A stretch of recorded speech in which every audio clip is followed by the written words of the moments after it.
The rain that swam across the riverlands that autumn was a patient, whisper-voiced thing, falling in sighs and hesitations instead of storms.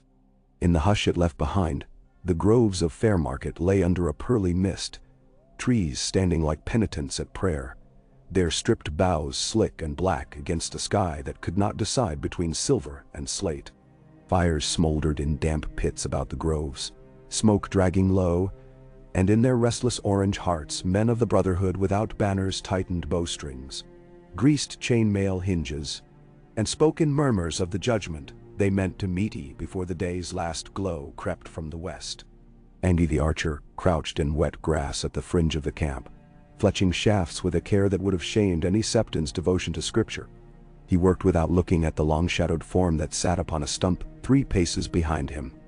Iron-manacled hands idle on his knees, gilded helm discarded in the mud. Yet the archer's pale eyes flicked there all the same, just as Thoros of Mears did when the red priest passed with wineskin in hand, just as every half-seen wretch in ragged leather or stolen mail did when they thought themselves unseen. Gregor Clegane said nothing. Hours had trickled by since they dragged him from the collapsed mill outside Saltpans, since they had sprung from that curtain of elm and willow like wasps from a rotten hive, axes and ropes and firepots in 100 hands, all for the hope that the monster that had named himself the Mountain might at last be hobbled. His destrier had fallen first, a lucky quarrel punching through the thing's right eye. The beast's scream was a dying trumpet that drew every owl from near and far. The rider fought on foot for what seemed the turning of a season, cleaving a man's shoulder to brisket here, hewing away the crown of another's helm there, until Jacobelucky tumbled beneath a backswing and spilled a pot of lamp oil across the giant's plated calves. Fire had lapped at steel. Steel had drunk blood and mud in equal measure. And finally, when his great sword snapped against a fallen roof beam, the monster had gone to one knee. 6 men had leapt upon him, 3 dying before Fat Tom's maul found the helm rivets already softened by flame. Clegane toppled like a tower unmoored, stunned, but breath yet rattling within that colossal chest. Chains and prayer had done the rest. Now, damp as all the rest of them, stripped of weapons, helm, shield, and the cloak of Tywin Lannister's crimson wrath, the Mountain waited. Bits of scorched leather remained fused to the mail about his shoulders. Blood, some his own, yet more not, clotted black within each scaled crevice. Every hour or two he coughed, and men glanced up from cauldrons or bedrolls, half sure that cough would become a roar, and that roar the herald of slaughter resumed. Beric Dondarrion emerged from the makeshift sept they had fashioned between 2 blond down oaks. Lightning had riven those trees years before, leaving their trunks half hollow.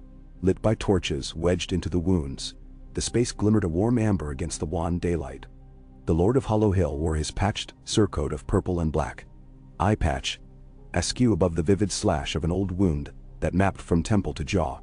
A hush rolled across the groves like dusk across a field. "Brothers," he called, voice rough with many deaths, "the time is near." Thoros, red priest, and sometime drunkard, lifted his wineskin in wordless acknowledgement. The men who had gathered, archers, hedge-knights, millers' sons, a few grave women and fiercer girls whose farms had burned beneath Lannister banners, pulled hoods lower or tightened belts. There was no ragged cheer, only the great soft breath of damp leaves and the trickle of water between roots. Engi slid the last goose feather into place, tied it neat, and at last dared what every nerve had forbidden. He turned. Gregor's head rose as if sensing challenge. Even unhelmed, the man seemed hidebound in something heavier than plate, an aura of brute inevitability. One dark eyebrow, thick as a caterpillar, twitched. "String breaks every now and then," Angui said, trying on a careless shrug. "Even big ones." Gregor's silence felt like a weight pressing down the air between them. Rain ticked on iron and leather. Somewhere, a raven croaked once, a hoarse judge clearing its throat. "You'll speak later," the archer added. "Or you won't. But Lord Beric means to give you the chance." "Ben?" The Mountain's gaze slid to Dondarrion and the narrow circle that had formed at camp's heart. A brazier had been lit there, its coals coaxed alive with resin and bark. Flames danced, thin, and uncertain. Across that flicker, Thoros murmured a prayer in the tongue of his distant, blistering homeland. Lord of Light, cast your eye upon this mortal coil. By salt and smoke and a beaten copper, judge the hearts brought before you. His voice trailed into the rain's hush. Beric Dondarrion drew his sword, its edge battered by years of guerrilla war. He held the blade flat upon his palm a moment, seemed almost to weigh it like a scrap of market iron, then dragged it through the brazier's heart. Resin flare leapt into life along the steel, and the sword burned. Gasps rolled among his ragged company. They had seen this trick a dozen times, yet each time the wonder cut deeper. Steel blooming with living flame that did not melt the blade, nor scorch the hand that bore it. The mountain's dark eyes widened, not in fear perhaps, nothing so human, but in a narrowed, bestial calculation. "Gregor Clegane," Beric called, turning the fire-forged sword, so its tongue of light guttered in the wet air, hissing where rain met heat. "Sir Gregor, Knight of House Lannister, called the mountain that rides, though the horse is gone and the helm too. Do you deny the name?" A hush. The big man stirred at last. Chains clinking. Each link seemed the thickness of a lesser man's thumb. "I deny naught," he said, his voice a rockslide choked by sodden dirt. "Why bother? We have brought you here to answer for crimes countless as the stars hidden above these clouds," Beric continued, eyes flicking not merely over the hulking prisoner, but across his own men, ensuring each mind recalled the burned farm or slaughtered kin who made this moment throb with meaning. "Murder, pillage, rape, torch, and terror. 7 times you rode through these lands with no banner save lions, and 7 times was the harvest sown with carrion. The small folk call for your head." Emberlight painted half his gaunt face a sun-like gold, the other half a corpse ash. "I mean to give them more than ashes. Listen well. We judge here not merely a single man. We judge what a man might yet become." At that line, a restless ripple crossed the gathered company. Even Thoros frowned, and he allowed himself one soft curse under breath. He had feared this. The mountain's shoulders rose like black crags. "Speak plain, corpse of Lord." Beric glanced toward the brazier. "The Lord of Light forgives no evil, but he takes in any soul who walks his path. I offer you trial by fire. Gregor Clegane, not the flame of my sword, not the pyre that every widow in these parts would cheer to see you bound upon. A subtler fire." He lifted the blade, and its glow seemed to pulse with hidden breath. "Kneel and swear, here and now, to turn from lion to lantern, to wield your strength in our cause beneath one last banner, that of life defended, not taken." A ragged hiss of outrage broke forth. Harwin of the Pitchforks spat into the mud. "You would set him free to murder under another badge? My sister's babes cooked in their cradle when his riders burned the granary. Then thou, Gendry Waters, grown broad as an anvil since joining, took a step forward, hammer in fist. Mercy is wasted on a butcher." Beric's living eye cut to each dissenter, calm yet immovable as an anvil set in bedrock. "Mercy is not soft. It is the scalding path a man must crawl when all softer ways are spent. I have died 6 times seeking to shield the innocent. Each breath returned to me by fires. Grace is a command, save whom you may. If the mountain will kneel today, he will live bound to oath as surely as by any rope. Then sue? And if he refuses? The hound's brother? No. This was the mountain himself." Angui realized his knuckles had whitened around the half-finished arrow. "If he refuses," Beric said, and his burning sword lowered until its tip kissed the wet earth with a hiss like a viper's arrival, "I grant the swift death he has long denied his victims." In the hush that followed, Gregor Clegane drew one breath, a quarry's last heave before the bolt. And, to every watching soul's astonishment, he let his massive shape tilt forward onto one knee. The earth seemed to quake beneath the simple act. Rain darkened his close-cropped scalp, streaked channels through soot upon his cheek. "I will kneel," he growled, "but not to your foreign fire god. A sword is a sword, a man is a man.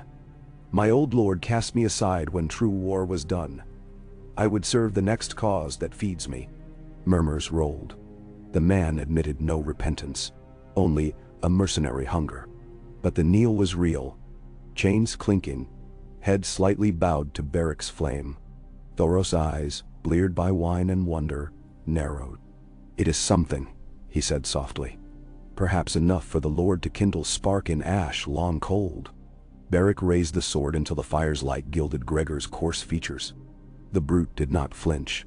"You swear," Dondarrion demanded, "to ride where we ride, strike whom we strike, and turn that strength of yours toward the shielding of small folk until your breath fails or my command releases you." "I swear on my sword," Gregor said. "You have no sword," Angui muttered. Those brutal eyes shifted, fixing the archer. "Give me yours, and the oath stands." For one heartbeat the camp perched upon an edge, men half ready to rush him, others half ready to test Beric's gamble. Angui rose. Rain ran off the brim of his hood. He set the newly strung longbow aside, drew the short sword at his hip, and laid it across both palms like an offering at a septon's feet. Gregor reached, chains rasping, and closed fingers big as roots about the hilt. The blade looked a child's toy in that grasp. He examined its edge, then cut across his left palm. Quick and matter-of-fact. Blood welled black in the wet gloom and trickled. He let it drip into the brazier where it sizzled and flared an instant, setting the coals blazing higher. Angui felt the camp's breath tighten, a collective chest drawn yet afraid to loose. "Blood for fire," Thoros whispered. Beric pressed the flaming steel against his own scarred palm until flesh seared. He, too, let drops fall to the brazier. "Blood for vow," he answered. Something in the rain paused. Pine-scented smoke spiraled white, and above that frail pillar the branches rustled like robed sleepers stirring to watch. The giant's chains were struck by Len Piper's hammer at the rivet. The iron rings clattered, falling around Gregor's boots. He rose, flexing wrists raw and red. No cheer came. Only a wind that tasted of heartbreak swept through the groves. Stories would be told of this hour, of Beric's mad mercy, and of the monster who knelt. Night slipped across the riverlands, swift as a knife in the dark. They bedded down among twisted roots, beneath hides strung on spears, listening for the scream that would prove the gamble's folly. But none came. Gregor lay apart, back against a stump, Angui's sword across knees, massive chest rising in slow warlike calm. When dawn's thin blade sawned the horizon, Thoros found Beric at the bank of the Trident's western fork, washing ash and blood from burned palm. Mist rose in ropes. Crows circled where the last night's kuke fires had cooled. "You will lose them if this fails," the priest warned. Beric watched the water swirl around his wrist. "If it fails, they are lost already. No gate will hold the storm the mountain rides, but if it succeeds, then you have bought a beast in golden coin and hope to teach it psalms." Beric's ruined mouth twisted. "Faith, my friend. It is a blade facing both in and out. Trim careless and you bleed yourself. Wield true and the world carves new shapes." Now, behind them, far across the groves, the mountain rose from his crouch. He stretched, joints cracking like ice shed from a roof at thaw. Then he studied the ragged camp with a butcher's steadiness, as though weighing what portion of meat each man might provide. Should the rules change again? Yet he did not seize a horse to flee, nor snatch bow and slew. He walked to the picket line where 3 shaggy Gerons nosed sodden grain, picked the largest, and began to curry the beast with a broken oak branch. Slow strokes, patient, .oy. Thoros met Beric's eye. That one has never broken a horse in his life. Yet look, he learns. Or pretends, Beric said. Rain began again, each droplet cold as prophecy. By the third fortnight their northern march had sown the mountain into Brotherhood life as a clumsy needle might sow leather, too wide for the holes, too blunt for the cloth, but still drawing edges toward a crude hole. They took him on raids when arms were needed to batter down gates. They set him to lift wagon wheels from mire and to carry wounded on one shoulder as other men might sling a bundle of reeds. In camp, he dug the fire pits, fetched river water in barrels balanced across his shoulders, and in the hush of midnight, He sat alone, sharpening the archer's sword till its edge gleamed silver. No laughter followed him, no jests. Arya Stark, still traveling with them in ragged boy's garb after so many escapes and recaptures, spat every time she passed close. She had seen what Gregor's men had done at Harrenhal, had heard stories from captives whose wrists bore the mark of his dogs. Yet once, at the tail of a column, threading a deer path, she caught him watching the treetops where ravens quirked above frost-touched leaves. Something in that brutal gaze looked not murderous, not even wary, but puzzled, like a smith considering a lock whose purpose he dimly understood, yet could not pick. She told Gendry that night over hard bread. "He looks empty." "Best not to wonder," the smith answered, turning the meat on the spit. "An empty cup still cracks bone if swung." Still, the mountain worked and watched. And once, when horseflies swarmed a wounded boy's leg wound, Gregor's huge hand brushed them away with curious gentleness. The boy gasped, flinched, then stared as the giant tore a strip of his own cloak and bound it tight with a knot, neat as any healer's. Word spread like lamplight. The mountain had saved a life instead of taking one. Beric roused Thoros that evening, hope shining behind the old blood in his lone eye. The Red Priest answered only with a sigh. "You pray for miracles," he said. "Miracles are coin cast rarely, and usually return twofold in sorrow." "Perhaps," Beric allowed. "But so is war. And sorrow we already have." North of Maidenpool, they found a hamlet, charred to stone foundations, the ashes still warm. Smoke laced the fog in choking veils. Footprints of armored men marked the muddy lane. Boot heels stamped deep, horses' hooves arrayed in chaotic whirl. The butchered carcasses of goats lay among flower beds. Of the villagers only one remained alive, a woman too old to flee dragged halfway to the well. Her throat cut, fingertips raw where she had clawed dirt in dying. Kneeling beside her, Thoros whispered the prayer for passing. Arya stared at the tracks. "These are not Lannister prints," she said. Gendry nodded. "Heel plates bear stag sigils. King's men. Renly's old host, gone over to his brother Stannis perhaps, or simply turned sellsword." Beric's jaw tightened. War or no, this was no act of battle. This was sport. Then, the mountain remained astride his garron, looming over the ruin like doom recall. When he spoke, the company hushed at once. "Tracks head west. 20 riders, 2 wagons. One is heavy. Iron-banded wheels cut deep. They hauled plunder." "Good eye," Angu admitted. Gregor's own eyes did not leave the lane. "A mile perhaps." "They camp for noon. Trees thin beyond the ridge. Easy ambush." Beric considered him. "Lead us then, if your oath holds." The giant hefted Ange's sword, a toothpick, truly, and urged his mount into motion. Ravens took wing from burned rafters as they passed. Arya watched that broad mailed back bob among the company, and the unease she had carried since Harrenhal stirred anew, struggling with a strange, reluctant twinge of approval. The wolf in her blood snarled at the thought. No, never praise the man who helped butcher the Riverlands. Yet the path ahead glittered with possibilities, terrible and bright as a sword just honed. They found the raiders at midday, just as Gregor foretold.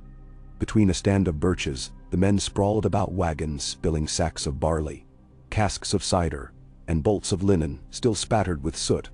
3 girls, no more than 10, sat bound near a cookfire.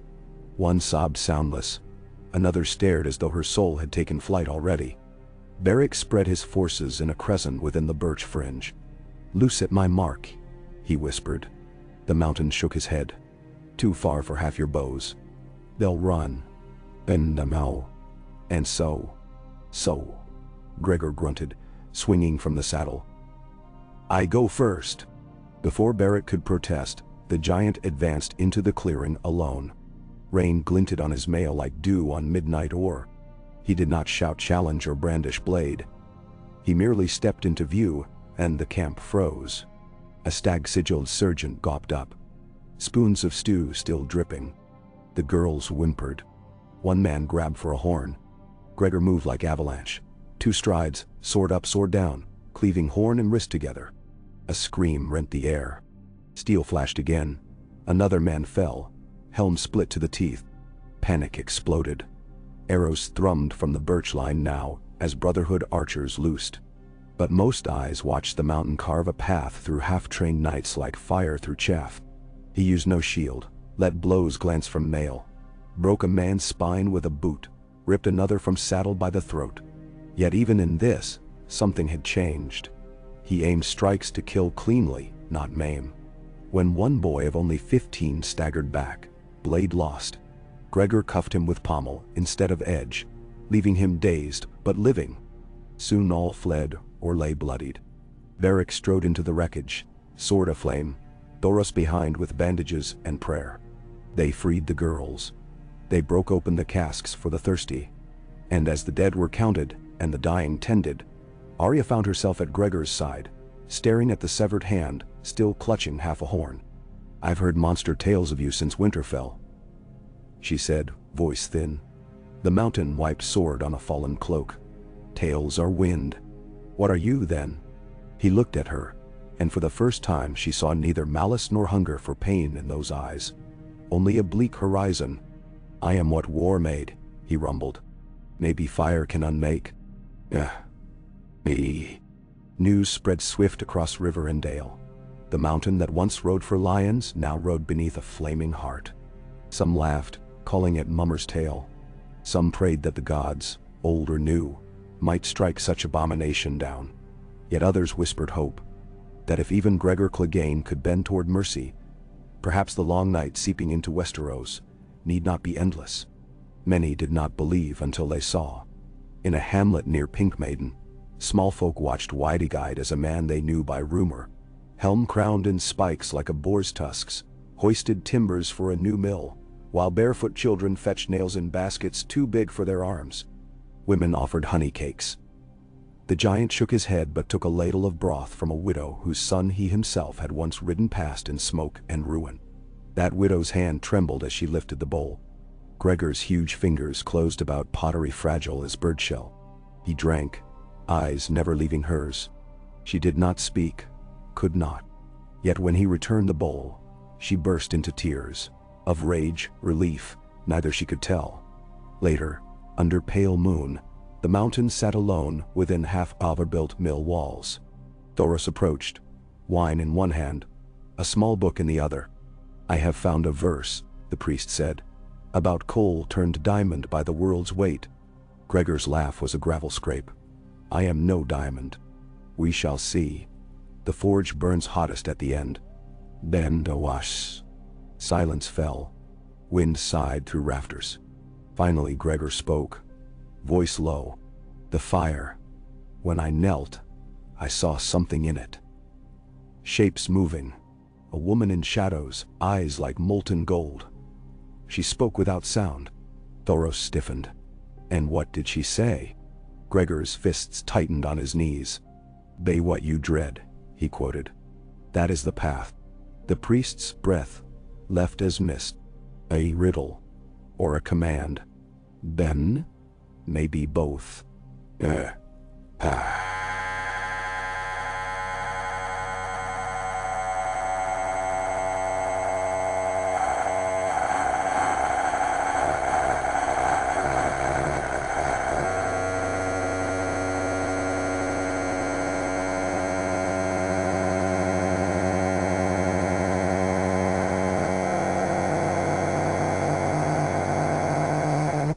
When winter's first true snow came sweeping down from the neck, the Brotherhood's roving war carried them to the ruins of Derry. Ravens blackened the tumbled keep's highest broken tooth, cawing as though mocking every dream of peace. In the courtyard a skull's grin leered from beneath ice. Some poor carter left to the cold weeks before. Beric ordered a scouting of vaults. He sent Gendry and 5 into the kitchens, Arya with Angui through the sconced passages, and Gregor with Thoros straight into the donjon's belly. Few were entirely satisfied with those pairings, yet Lord Beric's word was law. Deep below the keep thundered with distant wind. Thoros lit torches. The flame painted rough walls damp with seeping frost. Gregor ducked beams that would have brained lesser men. "So," Thoros tried, voice echoing hollow, "you have served us half a year. You have slain thieves and spared children. Yet you rarely speak of the dreams that woke you screaming." "Mentro." Gregor halted. A corridor ahead slanted into dust and darkness. "Dreams," he repeated, as if the word were a foreign coin weighed in a butcher's palm. "The fallen often dream of fire," Thoros pressed. "Fire of sin. Fire of redemption, which haunts you. The fire that makes no sense," the mountain muttered, advancing. And another man's scream, over and over. Thoros swallowed. Everyone knew of Sandor Clegane's fear. Few knew the why. "Your brothers," he ventured. Gregor's silence was answer enough. They reached an iron door half torn from hinges. The red priest shouldered inside and found a crypt of barrels stacked 3 high. Mead, perhaps once destined for lords who would never drink it. He smiled. "Fortune favors the cold," he said. "With this, we might keep bellies warm through the snows." A low sound rumbled behind him. Not laughter, not threat, something between. Gregor reached, cracked the tap of a barrel as if snapping a twig, and let golden liquor gush into his mailed palm. He sniffed, tasted, then spat dryly. Tastes of mold, he decided. Still worth coin to some rabble. Thoros turned, readying some quip, but froze. Beyond Gregor's towering silhouette, a row of eyes glinted in torchlight. Rats. No.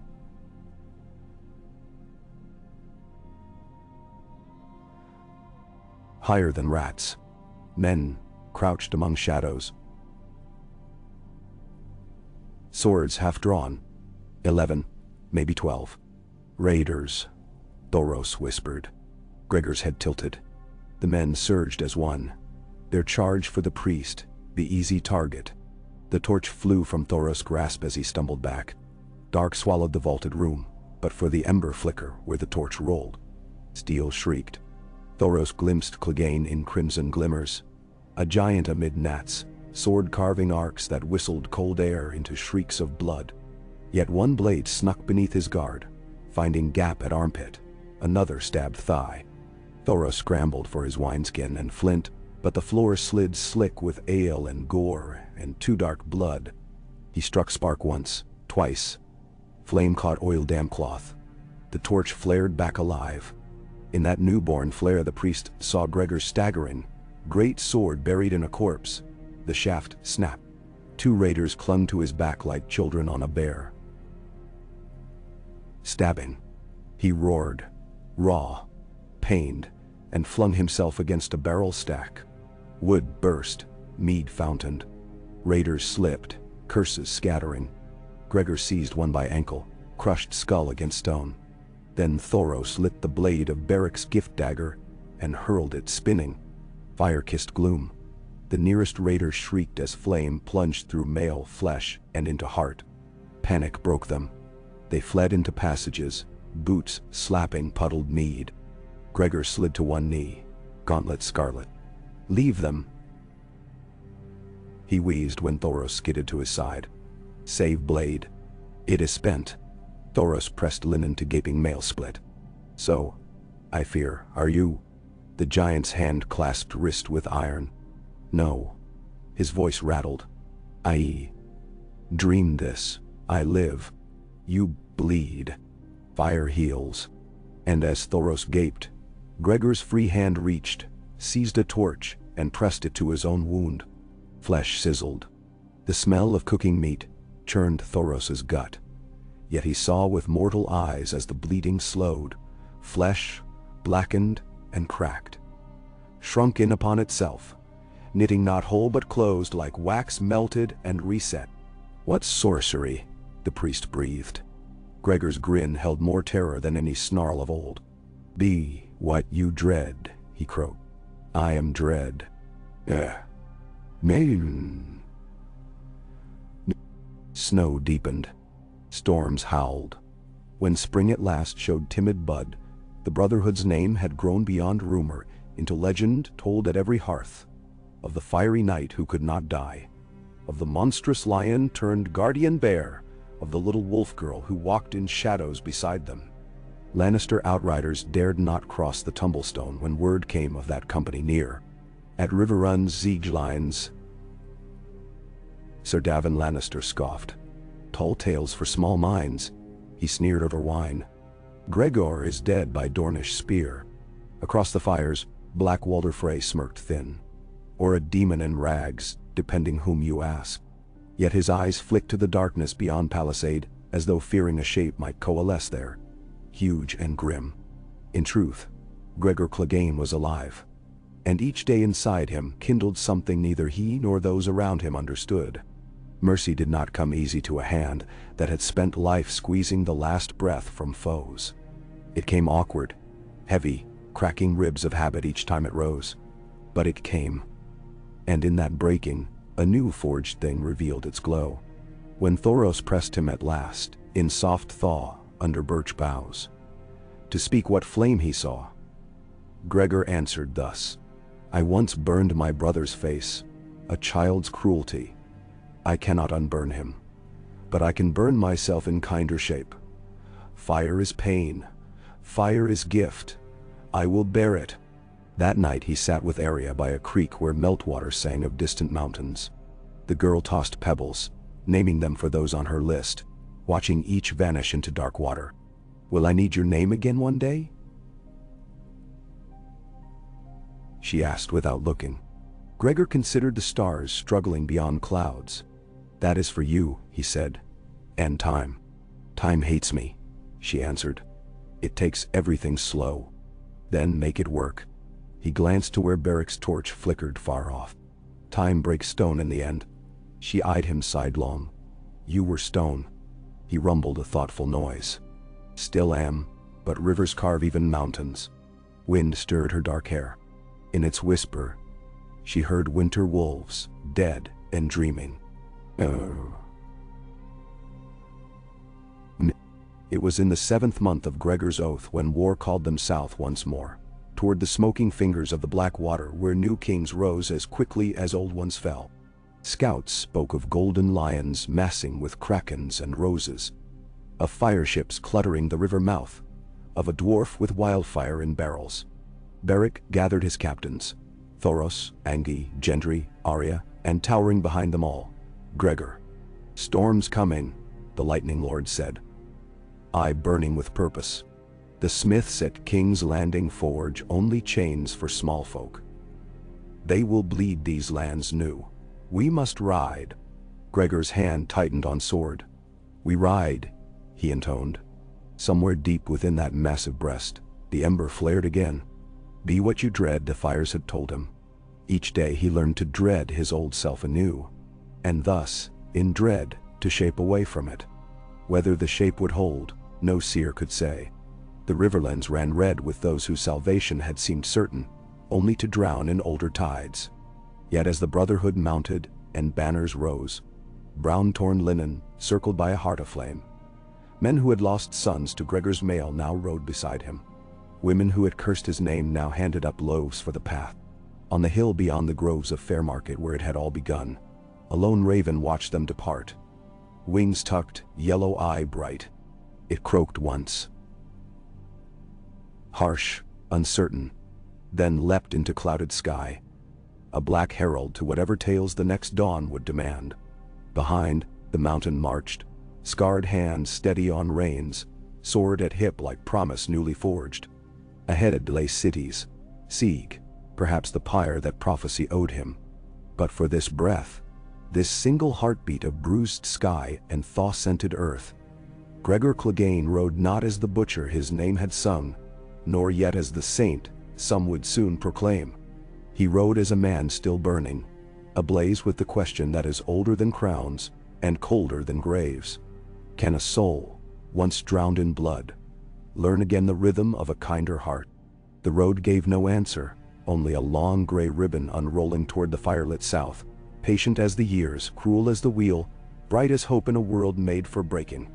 And so the mountain rode on, beneath a banner without crown or lord, into the restless hush of a realm, learning that monsters might yet choose to war on their own darkness, and that flame, if it must devour, could at least give light. A.K. The march south unraveled like a spool of black ribbon. Slow and deliberate, each league laid down beneath the Brotherhood's boots a small liturgy to persistence. At first the road cut through pasture where the winter wheat dared slender shoots, but soon lanes narrowed, fences fell away, and the world became half swallowed by bramble and skeletal hedgerow. Carts rattled behind the column, 3 bearing barley for seed, 1 stacked with pale fire-scarred planks for coffins never yet hammered together. On its rear plank rode a limbless training dummy, an effigy Beric had ordered, straw-filled and mailed, so the mountain might ply his new art of restraint upon something that could not bleed. Each dawn saw Gregor carve measured blows against it, counting beneath his breath, halting the sword's descent at invisible bones. Men joked the doll would outlive every banner in Westeros, yet none laughed very loud. The first scuffle came outside the weed-choked ruins of Lord Cheriton's toll house. Beric had scouted for fresh wheels to replace a cracked hub. Instead, he found 15 men in boiled leather pawing through the shattered trunks of refugees. The leader wore a brooch of flayed man, an oathbreaker from the north-turned sellsword. He greeted Beric's approach with a smile as lean as famine. When the mountain stepped forward, the sellsword's amusement dissolved into something brittle. Gregor, drawing no blade, merely lifted one trunk, big as a boy's coffin, and overturned it, scattering torn skirts and keepsakes. "Nothing here worth dying for," he rumbled.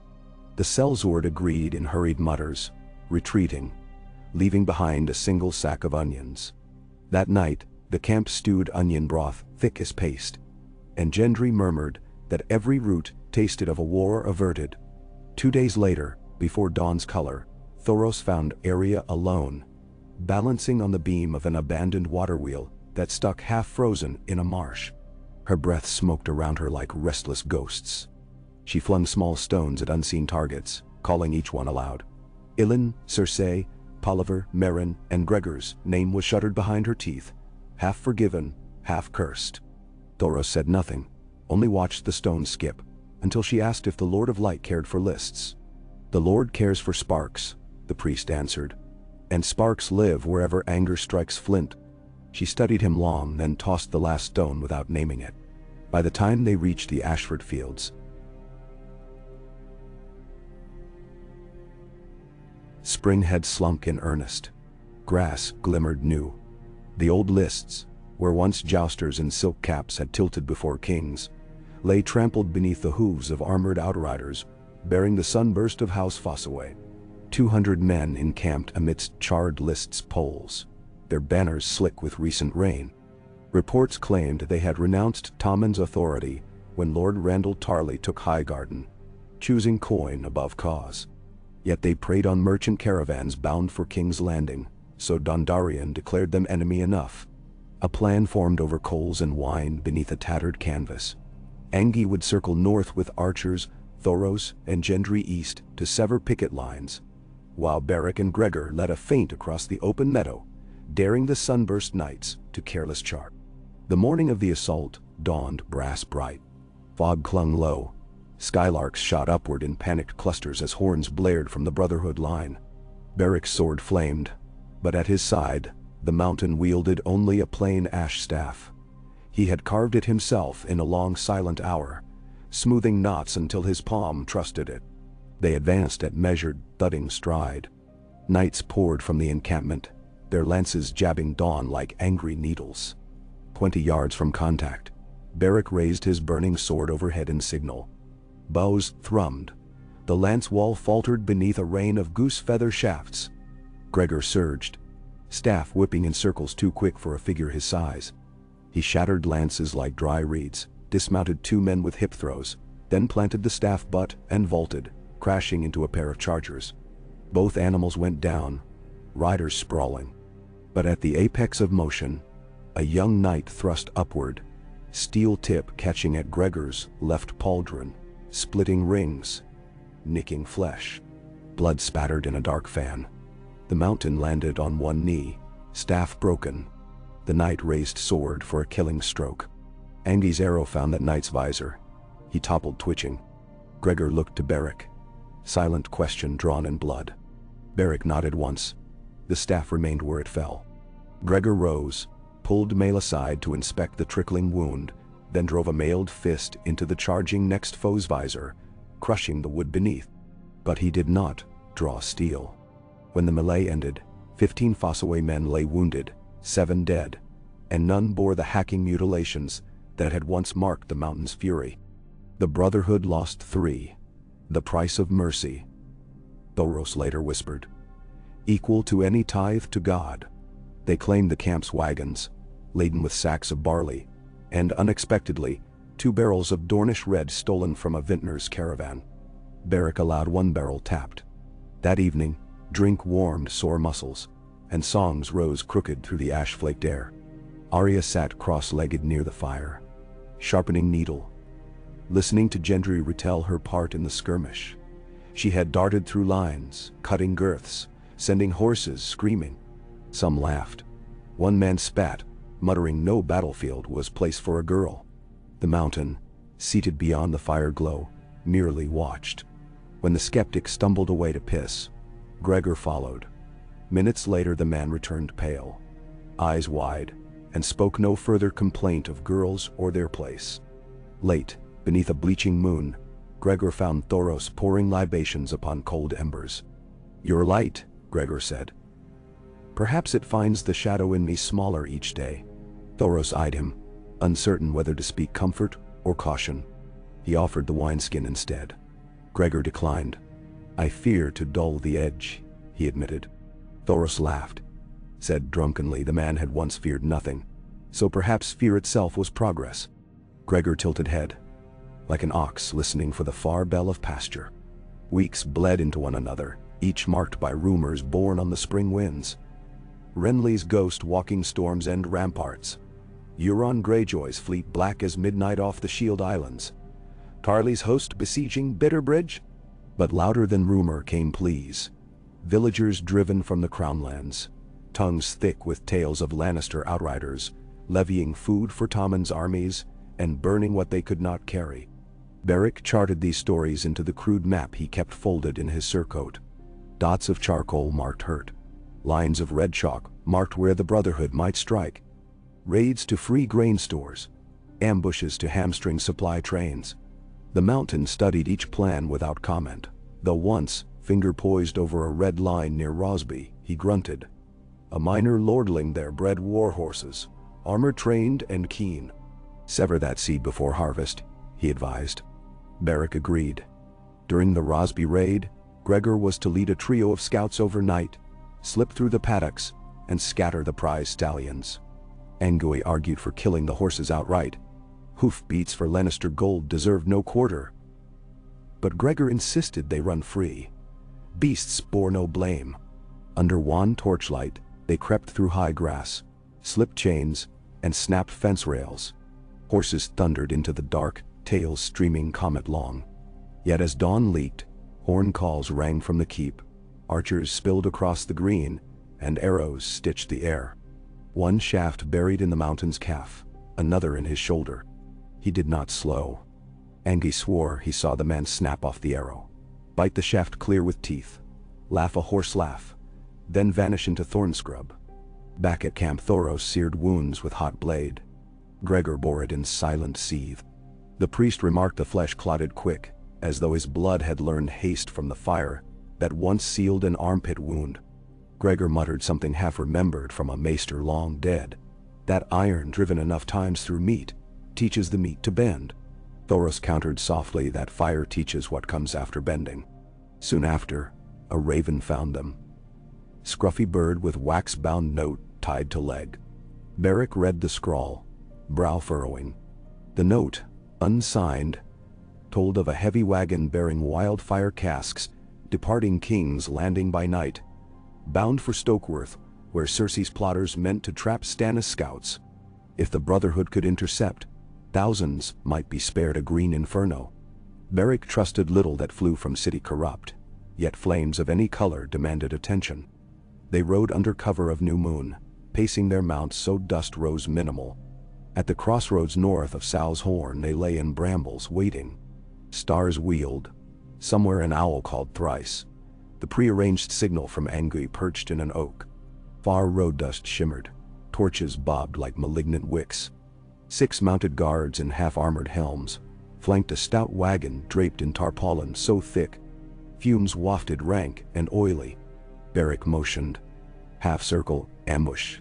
3 arrows took guards at once. 2 fell, 1 screamed. The rest drew swords, but confusion ruled. Before they rallied, the mountain charged alone, hammer seized from Gendry's forge kit in both fists. He smashed head of led horse, sent beast crashing, wagon listing. A spark from torch landing too near tarpaulin hissed. Gregor slapped it out with bare hand, barked for water. Archers cut remaining guards down.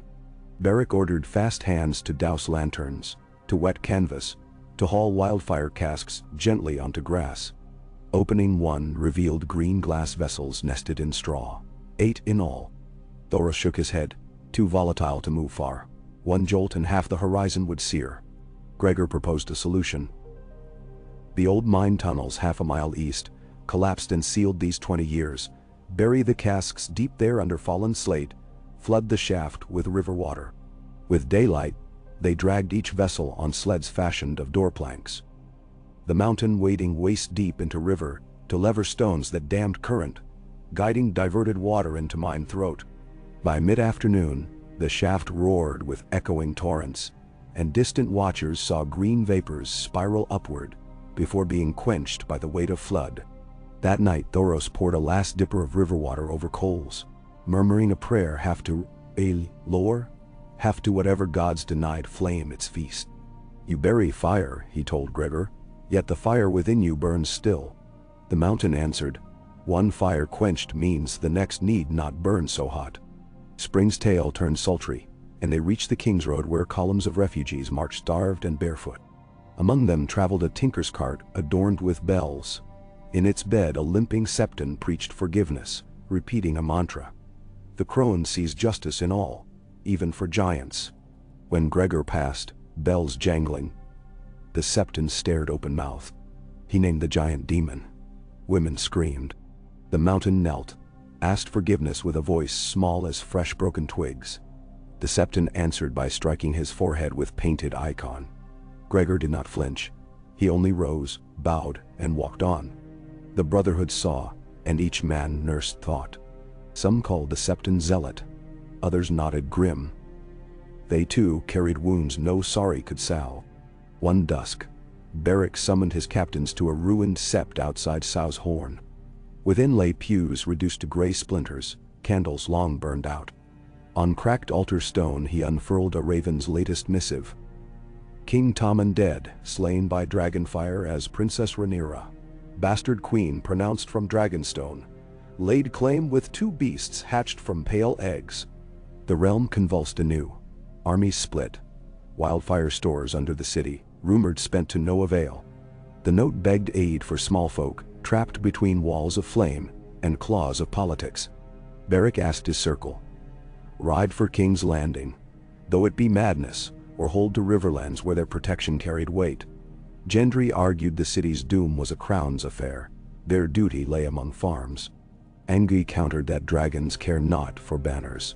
Their fire devours all. Thoros warned his visions showed towers falling in green and red flame both. Then Gregor spoke. I have burned once by dragonfire. They turned, no one had heard such tale. He explained, voice rough, that at Harrenhal's forges, he once faced the roar of a tethered wyvern used for Lannister smithies' cruel experiments. Fire that breathes is no forge flame, he finished. Only shields are truth and courage. Beric asked what courage looked like in a sky burning. Gregor answered, standing. That decided them. The Brotherhood angled southeast through paths seldom trod. Rain returned in fitful fits, slicking the dark leaves. As they drew nearer capital, refugee lines thickened like arteries too full. Merchants, commoners, even knights stripped of steel sadly maker, they had glimpsed dragons circling above bay, their ebon silhouettes blotting sun. Gregor sharpened Angai's sword nightly, though edge needed no honing. The axe steadied his hands. Arya drank in every tremor of distant sky, half fear, half thrill. Dragons as old as stories stirring new chapters. Within a ruined hold-fast day's march from the city, the Brotherhood came upon Sandor Clegane. The hound was seated upon broken step, flesh of one cheek cratered by ancient burn, helm shaped like snarling dog at his feet. Around him, 6 corpses lay fletched by arrows. The 7th, a woman in green surcoat, still breathed, though wound in thigh bled free. Sandor glared as the party approached, one hand on wine jug, other on sword. "Brother," Gregor began, but Sandor barked a harsh curse, calling him butcher, oathbreaker, and something fouler still. Angi knocked arrow. Thoros prayed for calm. Beric stepped between monstrous siblings. "We did not come to war you," Beric told Sandor. "Dragons, war enough." Sandor spat. "You dragged the beast of Blackwater on leash. I'll not ride with that." He nodded at Gregor. "I murdered to escape him. Let dragons eat me first." Gregor took knee, the earth sinking under weight. He laid sword across palms, offered hilt first. "Take this blade," he said, "and if I falter, drive it in my throat." Sandor sneered, yet his eyes flicked to the edges of that steel, to scars lining Gregor's palms where staffwork and arrow shafts had worn grooves. "What trick?" he asked. "None," Gregor said. "I am tired of blood that washes no sin. Bring me peace, or bring me death, brother. I will not flee either." "Ben?" Wind hissed through broken stone like embers. Sandor's tongue poked burned lip. Finally, he took the sword. "This moment," he warned. "No promises after." Beric accepted that with nod. They tended the wounded green surcoat woman, one of Highgarden's outriders, sowing flesh, salving fever. She rambled a vine set ablaze by demon wings. At dawn she died. Thoros performed rites. Sandor watched silent, then wordlessly joined the column's rear, helm under arm. That night, Arya slipped between brothers as they drank thin gruel. She laid hand on Sandor's boot, muttered she yet hated him, but needed to believe men might change. "One did," he answered, gesturing at Gregor cleaning dishes by a creek. "Another, maybe." She scoffed, but her eyes softened. In quiet, she asked whether fear of fire still ruled his sleep. He shrugged. Sun rises. Fire comes with it. You either wake anyway, or you don't. Later, as watchfires hissed, Sandor dreamed of red tongues. But too tired for flight, he merely lay sweating until dream fled. By week's end, the Brotherhood crested Briar Hill, gazing upon King's Landing wreathed in twin pillars. One of green wildfire smoke twisting above Blackwater, the other of red gold flame licking torn towers. Bells clanged a cracked symphony. Distant screams rode the wind. On the Roserad moat, they encountered a knot of gold cloaks, barricading refugees from gate. The city guard were gaunt, eyes ringed, discipline frayed. When Beric asked passage to ferry smallfolk within, Captain denied. No mouth more could city feed. Gregor stepped forward, offered 3 crates of barley. Captain blinked, conferred with men. Accepted. The Brotherhood's wagons proceeded through Mudgate 1 hour before sunset. Inside, chaos reigned. Grain riots churned flea bottom. Coppers clashed with merchants hoarding salt. Above all, dragons roared, near enough to make air shiver. From shattered sept of Baylor Square came half-melted cobblestones where a beast had landed earlier, scorching marble saints faceless. Thoros whispered prayers. Angui knocked arrow but lowered again. Shaft against dragon meant little more than straw. Beric turned to his company amid tangle of horse and cart. "Our task is small folk," he called. "We shepherd as many as breath allows. The hand or queen may beg help. We are no lord's men. We are theirs." He pointed to wailing mothers clutching babes, to limping grandfathers pulling handcarts of rags. Shield walls, bucket lines, whatever holds until wings fly elsewhere. They set to work. Gregor and Sandor hauling timbers to prop sagging alley walls. Arya guiding children to riverside barges. Thoros directing bucket brigades to douse ember roofs. In Shiloh Street, a wildfire cache ignited beneath tannery. Green flames spouted sewer grates. Gregor dove into Plume, dragging 2 apothecary apprentices free. Their leathers alight. He smothered them in mud, skin blistering where embers licked his own armor. Sandor saw, throat tight, then charged after a second flare, roaring curses at gods who dealt in fire. Together, brothers who once had embodied dread, fought flames side by side. Above, dragons wheeled. One great onyx beast shrieked and banked, struck by scorpion bolt. It crashed into Queen's Gate ward, tail sithing gutters. Maesters would later tally 9 and 20 dead from tail alone. The Brotherhood raced there, Beric's flaming sword drawing surviving guards to anchor lines. Gregor heaving fallen rafters to free pinned Baker's family. The dragon, wounded, staggered to feet. Blood hissed where it hit stone. Angui shouted to hold arrows. No bow could finish such titan. Wounded, it was dangerous but frightened. Thoros faced it, chanting, brandishing torch, hoping R'hllor's flame might cow rather than provoke. Perhaps some ancient memory of holy fire lived in Dragonbone, or perhaps the pain of scorpion bolt drove it. Whichever, the beast launched skyward with thunderclap of wings, leaving shattered courtyard flickering with falling embers. Night dragged like a hobbled giant. Fires dimmed but hunger grew, both of stomach and of fear gnawing hearts. Gregor found himself at Gate of Black Cells, where wounded City Watch lacked manpower to escort thieves to triage. He volunteered, unlocked cages, guided gaunt prisoners out, each wrist bound. Some spat at him, naming horrors he had visited upon kin. He accepted each spittle with nod. In torch shadow one prisoner, shrunk to bone, hair white, recognized him, whispered of brother killed at Mummer's Ford. Gregor knelt, gave the man his own waterskin, said no word. When they reached healers' tents, that prisoner collapsed, died with water at lips. Sun cracked horizon red as raw welts. Bells slowed to weary toll. Dragons no longer above but farther east, silhouettes fading. City breathed, ragged lung but alive. The Brotherhood gathered beyond Dragon Pit ruins, ash clinging to faces like miner's dust. Beric looked upon his men. Some caked in blood not theirs, others bandaged, none unscarred. We did not end war, he said, voice ragged. But we ended despair for a night. One of King's Landing's surviving maesters approached, cloak corners singed. He thanked them on behalf of what small council survived, offered coin. Beric refused coin, asked that grain be released to feed hungry. Maester promised, though his eyes carried doubt. Thoros murmured sometimes promise alone plant seed that later root. Sandor cleaned blood from Gregor's cheek with rag, face twisting as though tasting sour milk. I saw you drag that child from flame, he said hoarse. Not the Gregor I knew.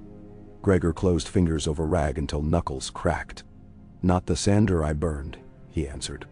They held gaze, their history a broken blade between them, until Arya interrupted, announcing refugees loaded onto barges saved at least 500 from city's choke. That is number enough to matter, she added quietly. 3 days after Dragon's flight, the mountain helped rebuild a charred orphanage wall. Children watched him stack stones. One fearless boy asked whether he truly ate babies as stories claimed. Gregor paused, considered, and replied he once devoured fear until fear devoured back. Now he ate silence to hear better. The boy frowned, then handed him mortar trowel. In Flea Bottom, Beric convened leaders of baker, smith, ragpicker guilds, teaching them bucket chain drills. Thoros established soup line, his red robe now patchwork of grease stains. Engi trained urchins to sling stones at rats bold in ruined granaries. Yet not all saw salvation. A wing of surviving Lannister knights, led by Sir Harry Swift, confronted Brotherhood at Cobbler's Square. They named Beric outlaw, demanded Gregor's surrender for crimes. The mountain stepped forward, offered wrists. Beric barred him, declared neutral ground until city rebuilt. Sir Harry spat, raised blade. Bowstrings creaked. Tension like drawn steel roared louder than any speech. Then Sandor strode between lines, helm donned, dog's snout glimmering. He barked laughter. You'll duel Gregor, you duel me first, ever fancy 2 behemoths. Sir Harris, weighing odds, withdrew though his glare promised later reckoning. At river docks, rumor of truce between Stannis Remnant and Rhaenyra's cause surfaced. Together they would besiege city anew when dragons regained strength. Gendry, half-brother by blood to Baratheons, wrestled with allegiance. Beric counseled patience, that one should serve living, not lineage. Gendry hammered that into steel, forging new spearheads he gifted to dockworkers turned watchmen. Summer's first day broke hot. Gregor sat on stone step outside Sept ruins, wet stones sliding along borrowed axe. Sandor approached with 2 cups of watered wine, handed one. They drank, silence thick but no longer jagged. "I carry memory of you screaming," Gregor said at length. Sandor's burnt cheek twitched. "I carry memory of your laugh then." Gregor nodded. "Laugh weighs more than sword now. What of apology?" Sandor snarled quiet, as though testing poison on tongue. Gregor met his eyes. "When word enough, I cannot unscar you. But I can stand between flame and others until flame claims me." Sandor drained cup. "Then stand. I'll stand too, if only to spite prophecy." They did stand. In hours that followed, as merchants reopened stalls and beggars limped from alleys, the 2 Clegans stalked district to district, extinguishing embers, lifting beams, turning aside would-be looters. Children followed, calling them hound and bear. By dusk a chant rose, faint but growing.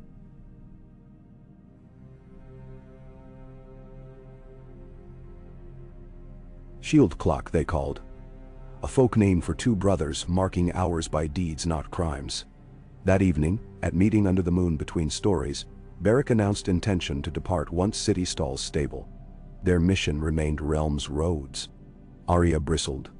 She sensed destinies unspun inside walls. But she respected his creed. Gendry agreed, forging parting gifts for orphans. Thoros foresaw parted paths would cross again. Orlor seldom left champions idle. Gregor knelt before queer hearth of broken bricks, watching embers when child had saved. The fearless boy approached with wooden token, a mountain carved crudely but crowned by heart aflame. The boy placed in Gregor's palm, whispered, "You are tall but hearts can be taller." Gregor swallowed, closing fist. Dawn of departure, Brotherhood gathered at Dragon Gate. Horses fresh, carts lighter. Citizens lined street, ragged, weary, but alive.